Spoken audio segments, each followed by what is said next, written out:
तो भाई लोग, अब तक हम डेडपूल एंड वुल्वरीन मूवी देख चुके हैं। मूवी से भरपूर आनंद भी ले लिया है, लेकिन अब समय है इस मूवी से रिलेटेड कुछ सवालों से पर्दा हटाने का। जैसे अब डेडपूल एंड वुल्वरीन कैसे अवेंजर्स सीक्रेट वॉर में प्रवेश करेंगे, टीवीए के आगे फ्यूचर प्लान क्या है, ये नई टाइमलाइंस और नया टाइम ट्रेवल किस ढंग से एमसीयू को डिस्टर्ब करने वाला है, इनकर्जन कितनी दूर है और आरडीजे का डॉक्टर डूम कहाँ है, और क्या सच में लोकी सीजन 3 में कैंग द कॉन्करर आ रहा है। इन सब पर हम एक एक कर बात करेंगे, लेकिन सबसे बड़े क्वेश्चन को ले लेते हैं कि थॉर आखिरकार रो क्यों रहा था। हमें अब तक पता है कि जब पैराडॉक्स ने डेडपूल को टीवीए में उठा लिया था और जब डेडपूल को अवेंजर्स की क्लिप दिखाई जा रही थी, तब डेडपूल की नजर यहाँ साइड में जाती है और वो देखता है कि थॉर उसके लिए रो रहा है, और ये चीज पैराडॉक्स देख के घबरा जाता है और वो जल्दी से बंद करने को कहता है। फिर भी हमने काफी कुछ देख लिया। साथ ही यहाँ पे पैराडॉक्स डेडपूल से ये भी कहता है कि ये डेडपूल का एक डिस्टेंस फ्यूचर है। इसका मतलब ये कांड डेडपूल के फ्यूचर में होगा, लेकिन कब इसके बारे में नहीं बताया गया है। और इस चीज को लेकर कुछ लोग ये भी मान रहे हैं कि ये अवेंजर सीक्रेट वॉर का है या अवेंजर डूम्सडे का, या ये सीन एक फ्यूचर का हिंट है जो आगे सच में जाकर होने वाला है। साथ ही कुछ लोग ऐसे भी हैं जो इस सीन को मेटा जोक मान रहे हैं, मतलब फ्यूचर में इस सीन का कोई मतलब नहीं होगा, इसको बस मूवी में ऐसे ही डाल दिया है कि लोग कंफ्यूज रहे कि आखिरकार थॉर रो क्यों रहा था और लोगों का इंटरेस्ट लगातार बने रहे।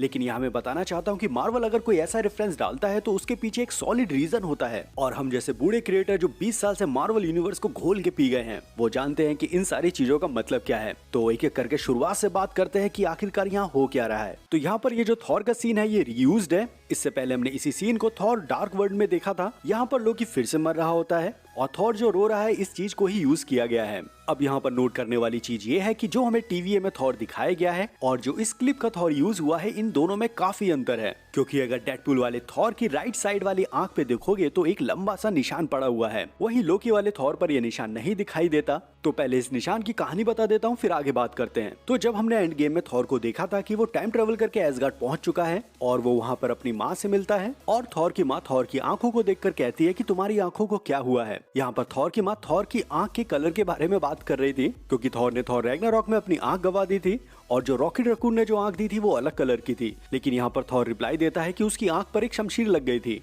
हारोकन की जंग में मेरी आंख पर चौड़ी शमशीर लग गई थी। यहाँ पर शमशीर का मतलब तलवार होता है। तो थॉर ने खुद बताया है कि उसकी आंखों पर एक चोट का निशान है। हालांकि हमें थॉर की पिछली मूवी में ये निशान काफी बड़ा दिखाई नहीं दिया है, और 616 के थॉर की आंखों पर ये निशान इतना गहरा भी नहीं है। वहीं जब हमने डेडपूल वाले थॉर को टीवीए में देखा था तो उसकी आंखों पे ये निशान काफी गहरा है। इसका मतलब यहाँ पर ये दोनों थॉर अलग अलग हैं। और अगर आपको ये लग रहा है कि ये निशान फ्यूचर में थॉर की आंखों पे लगेगा और ये सीन हमें फिर से सीक्रेट वॉर्स में दिखाया जाएगा, तो इसके बारे में भी हम थोड़ी देर में बात करते हैं। फिलहाल यहाँ पर ये पॉसिबिलिटी निकल के आई है कि जो हमने डेडपूल के साथ थॉर को देखा है और जो हम 616 के थॉर को देखते हुए आ रहे हैं, वो दोनों काफी अलग हैं। सरल भाषा में इस चीज को ऐसे समझाया जा सकता है कि ये जो डेडपूल के साथ थॉर है, ये थॉर का वेरिएंट है। इसके पास वही चोट है जो 616 के लगी थी, लेकिन ये चोट उस चोट से गहरी थी जिसके स्कार्स अभी तक भरे नहीं हैं। और हाँ, यहाँ पर एक चीज और याद रखो कि हर एक यूनिवर्स में थॉर और एसगार्ड होता ही है, क्योंकि इनको यूनिवर्स के गॉड में गिना जाता है और ऑर्डन को इसलिए ऑल फादर कहते हैं। तो हर एक यूनिवर्स में थॉर होता ही होता है। ऐसा ही हमने लोकी सीजन 2 में भी देखा था कि जब लोकी और मोवियस ब्रांच टाइमलाइन में जाते हैं विक्टर टाइमली को पकड़ने, तब लोकी और मोवियस की नजर वहाँ के ब्रांच टाइमलाइन के थॉर पर जाती है। और ऐसे ही जब कॉमिक्स में सीक्रेट्स वॉर इवेंट हुआ था,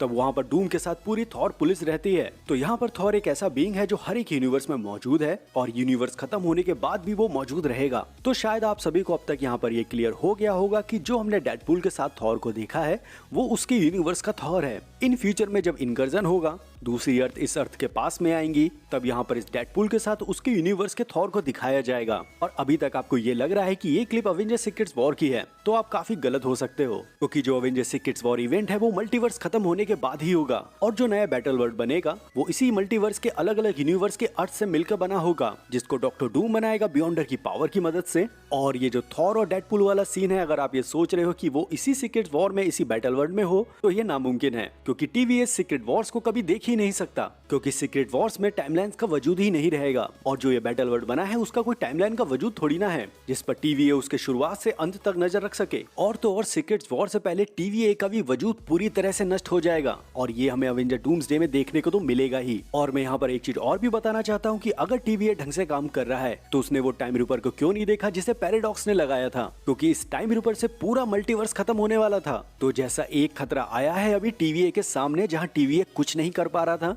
तो अगर ऐसा ही सेम खतरा फ्यूचर में आ जाता है तब टीवीए क्या करेगा। और हम सबको पता है कि फ्यूचर में टीवीए के लिए अगला खतरा है आरडीजे वाले डॉक्टर डूम, क्योंकि यही एक ऐसा मास्टरपीस है जिसके कारण अवेंजर्स डूम्सडे हो रही है। और अगर ये सच में हो रही है तो टीवीए इसको रोक क्यों नहीं रहा है? टीवीए ने तो फ्यूचर देखा है तो उसको रोकता क्यों नहीं वो? और जो हमारा लोकी 616 का है जो मल्टीवर्सल ट्री को पकड़ के बैठा हुआ है, अगर उसके यूनिवर्स में डॉक्टर डूम जैसे खतरे आते हैं और उसकी वजह से उसका यूनिवर्स के साथ पूरी अर्थ भी तबाह होती है, क्या हमारा ये लोकी अपने यूनिवर्स को बचाने के लिए उस अर्थ पर नहीं आएगा, या वो धीरे धीरे इन सभी टाइमलाइंस को मरते हुए आखिरी दम तक देखेगा? इस सवाल का जवाब देना अभी के लिए काफी मुश्किल है, लेकिन TVA proper flow of time को कंट्रोल करने की जो कोशिश कर रहा है उसमें वो नाकाम होता हुआ नजर आ रहा है। और इसी चीज की वजह से फ्यूचर में अवेंजर्स डूम्सडे और अवेंजर्स सीक्रेट वॉर जैसे इवेंट होने हैं। इस मुद्दे को आगे रोड टू अवेंजर्स डूम्सडे वाली सीरीज में कंप्लीट करेंगे। फिलहाल अब बढ़ते हैं अपने अगले मुद्दे की तरफ कि एक्समैन के यूनिवर्स और अवेंजर्स के यूनिवर्स में टाइम ट्रेवल काफी अलग क्यों है। तो 616 में जब अवेंजर्स ने टाइम ट्रेवल किया था तो उनका कॉन्सेप्ट ये था कि अगर वो पास्ट में कोई भी छेड़खानी करते हैं तो फ्यूचर में उसका कोई प्रभाव नहीं पड़ेगा, उनका वो पास्ट फ्यूचर हो जाएगा और जैसे फ्यूचर में कहानी चल रही थी वो वैसे ही चलेगी। लेकिन इसके अलग जो हमने एक्समैन में टाइम ट्रेवल का कॉन्सेप्ट देखा है वो पूरे ढंग से अलग है। वहाँ अगर पास्ट में जाकर आप कोई भी छेड़खानी करते हो तो उसकी वजह से आपका फ्यूचर का पूरा यूनिवर्स बदल जाता है। और इस चीज को हमने X-Men Days of Past Future में भी देखा। और डेडपुल ने जो अपनी वेनेसा को बचाया और जो केविल अपने फ्यूचर को बचाने के लिए डेडपुल 2 में आया था उसने भी सेम इसी चीज का यूज किया है। लेकिन यहाँ पर एक ही मार्वल सिनेमैटिक यूनिवर्स होने के कारण ये सारी चीजें अलग अलग क्यों हैं? तो इसका सबसे पहला सीधा सरल आंसर ये लगता है कि हर एक यूनिवर्स की अपनी एक फिजिक्स होती है जहाँ उनकी स्ट्रिंग थ्योरी भी काफी अलग हो सकती है। इसीलिए 616 में ग्रैंडफादर पैराडॉक्स का यूज नहीं हो रहा है, वहीं एक्समैन के यूनिवर्स में इस पैराडॉक्स का वजूद है। लेकिन अब ये चीज सामने आ जाने के बाद ये सवाल सामने आता है कि एमसीयू एक्समैन के यूनिवर्स के लिए कौन सी चीज आगे प्रेफर करेगा? क्या वो आगे भी ग्रैंडफादर पैराडॉक्स कॉन्सेप्ट को यूज करेगा अपनी आने वाली एक्समैन मूवीज के लिए, या वो अवेंजर 616 की तरह टाइम ट्रेवल को फॉलो करेगा? चलिए इसके बाद हम बात करते हैं कि डेडपुल एंड वुल्वरीन का फ्यूचर एमसीयू में अब आगे कैसे रहने वाला है। तो एमसीयू के फ्यूचर में दो बड़ी मूवी है, अवेंजर्स डूम्सडे और अवेंजर्स सीक्रेट वॉर। डूम्सडे 616 पर ही होगी, जहां बाकी के यूनिवर्स और उनकी टाइमलाइंस को इतना नहीं दिखाया जाएगा जितना 616 को दिखाया जाएगा। और बात रही सीक्रेट वॉर्स की, तो यहाँ पर एक ग्रैंड फिनाले होने वाला है जहाँ पर हम कई सारे यूनिवर्स के अलग अलग वेरिएंट्स और अलग अलग एक्समैन और अवेंजर्स देखने को मिलने वाले हैं। और इसी मूवी में डेडपुल एंड वुल्वरीन को आगे दिखाया जाएगा। लेकिन यहाँ तक जाने के लिए थोड़ा सा समझ लेते हैं डेडपुल एंड वुल्वरीन की टाइमलाइन को। तो इनकी टाइमलाइन को टीवीए ने नाम दिया है 10005। कॉमिक्स में ये अर्थ एक्समैन की एक मेन अर्थ होती है जहाँ सारे एक्समैन होते हैं। वहीं डेडपुल 2 में हम एक्समैन के जवान वर्जन को हम देख चुके हैं, क्लॉसिस और एक्समेंशन को भी देखा है। तो इस यूनिवर्स में एक्समैन का काफी अच्छा खासा परिवार है। वहीं हमने मार्वल मूवीज के पोस्ट क्रेडिट सीन में भी एक्समैन को देखा है, जहां में हैंक मुकाई एके बीस्ट दिखाया गया और मोनिका रैम्बो एके बाइनरी को भी देखा। अब यहाँ पर इस चीज को लेकर काफी लोग कंफ्यूज हैं कि ये वही यूनिवर्स है जो डेडपुल एंड वुल्वरीन का है, लेकिन ये ऐसा बिल्कुल नहीं है। यहाँ ये जो यूनिवर्स है वो अल्टीमेट यूनिवर्स है। बताता हूँ क्यों। तो ये जो यूनिवर्स है यहाँ पर एक्समैन के साथ अवेंजर अपने अल्टीमेट फॉर्म में है। ये यूनिवर्स आपको फ्यूचर में ऐसे देखने को मिलेगा कि इस यूनिवर्स के एक्समैन और अवेंजर्स अपने अल्टीमेट वर्जन में होंगे, मतलब अपने सबसे फुल पोटेंशियल वाले वर्जन में। इसका पहला एग्जांपल है जो हमने यहाँ पर बीस्ट को देखा है, वो बिल्कुल वैसा ही है जैसा हमने बीस्ट को कॉमिक और एनिमेशन में देखते हुए आ रहे हैं। साथ ही यहाँ पर ये जो मारिया रैम्बो बाइनरी है, इसकी ओरिजिन कहानी जुड़ी है कैप्टन मार्वल से। एक इवेंट हुआ था कॉमिक्स में जहाँ कैप्टन मार्वल की पावर स्वाइप कर गई थी मारिया रैम्बो से, तब मारिया रैम्बो बाइनरी बनी और ये ओरिजिन रिसेंट में ही कॉमिक्स में बताया है। लेकिन इससे पहले जो बाइनरी को कॉमिक्स में दिखाया गया है, वहाँ बाइनरी को इस ढंग से दिखाया गया कि जब कैप्टन मार्वल अपने अल्टीमेट वर्जन पे पहुंचती है तब वो बाइनरी बनती है। इससे पहले वो अपनी पावर गवा चुकी थी और उस पर जब एक्सपेरिमेंट होता है तब उसको वापस से पावर मिलती है और ये पावर पहले से अल्टीमेट थी, जिसके कारण कैप्टन मार्वल को बाइनरी कहा जाता था। और इस पावर मिलने के बाद कैप्टन मार्वल ने अपने सूट को भी बदल दिया था। तो कुल मिलाकर हमें यहाँ पर एमसीयू के अगर अल्टीमेट वर्जन कैप्टन मार्वल को दिखाया गया है बाइनरी फॉर्म में, तो यहाँ एक पॉसिबिलिटी हो सकती है कि ये एक अल्टीमेट यूनिवर्स हो। वहीं अगर इस चीज को ऐसे भी देखें कि एक्समैन और अवेंजर्स का एक मेंबर दोनों साथ में किसी चीज पे काम कर रहे हैं, तो कुल मिलाकर मेरा यहाँ पर कहना यह है कि जो डेडपुल एंड वुल्वरीन का यूनिवर्स है और जो द मार्वल्स के पोस्ट क्रेडिट सीन में हमने एक्समैन को देखा, ये दोनों यूनिवर्स अलग अलग हैं। इसके बाद मैंने पिछली वीडियो में ये बताया था कि अब डेडपुल एंड वुल्वरीन के यूनिवर्स में 2 वुल्वरीन मौजूद हैं। इस चीज पर एक भाई का कमेंट आया था जहां उसने वुल्वरीन की स्पेलिंग को गलत लिखते हुए मुझे गिराया था कि यहाँ पर 2 वुल्वरीन नहीं हो सकते। तो यहाँ मैं फिर से बता दूं कि जो हमने लोगन देखी है वो 2029 में सेट है।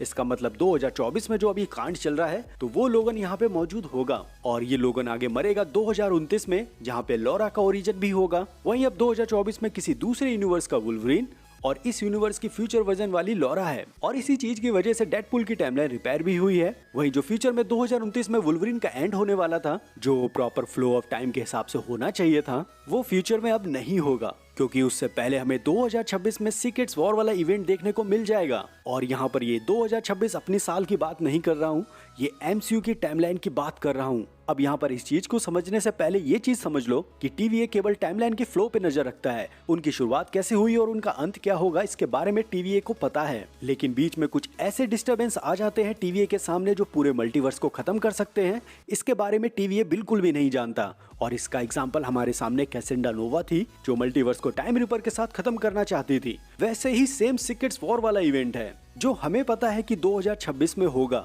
लेकिन TVA ये नहीं जानता है कि ऐसे इवेंट कब होने वाले हैं। और वहीं अगर हम बात करें MCU के कैलेंडर के हिसाब से तो 2026 में सब सीक्रेट्स वॉर में तो जाने वाले हैं। सारा मल्टीवर्स तबाह होगा, बैटल वर्ल्ड बनेगा और अलग अलग यूनिवर्स के अलग अलग सुपर हीरोज के वेरिएंट एक जगह बैटल वर्ल्ड में आएंगे। इसके बाद सीक्रेट्स वॉर एंड भी होगा और फिर MCU एक सॉफ्ट रिबूट करेगा। जैसा कॉमिक्स में हुआ है वैसे ही यहाँ होने वाला है। एक नया मल्टीवर्स, सबको अपनी एक टाइमलाइन मिलेगी और लोकी जो एक लूम की तरह काम कर रहा है मल्टीवर्सल टाइमलाइन के लिए, उसका भी फ्यूचर डिसाइड होगा। तो मेरा कहना यहाँ पर यह है कि आपने जितना भी MCU को फ्यूचर में देखा है, चाहे लोकी सीजन 1 की बात करें जहाँ हमें रॉक्सॉन दिखाया गया था, या हम बात करें डेडपूल की जो हमें थॉर के साथ दिखाया गया, या लोगन की जो 2029 पर सेट है, या केविल की फ्यूचर वाली यूनिवर्स की, इन सब की कोई वैल्यू नहीं रहेगी अवेंजर्स सीक्रेट्स वॉर में। और जो बैटल वर्ल्ड बनेगा वहाँ केवल इस चीज का ऐसा यूज कर सकते हैं कि जो भी सुपर हीरोज और सुपर विलन्स इन मल्टीवर्स के अलग अलग यूनिवर्स के अलग अलग टाइम ऑफ पॉइंट पे होंगे, तो वो सब कैसे भी बचकर इस बैटल वर्ल्ड में आ सकते हैं, जैसा हमने कॉमिक्स में देखा है। यहाँ अगर आपको कुछ समझ में नहीं आ रहा तो नीचे कमेंट बॉक्स में बता देना, अगली बार मैं इसको बहुत सिंपल करके समझाने की कोशिश करूंगा।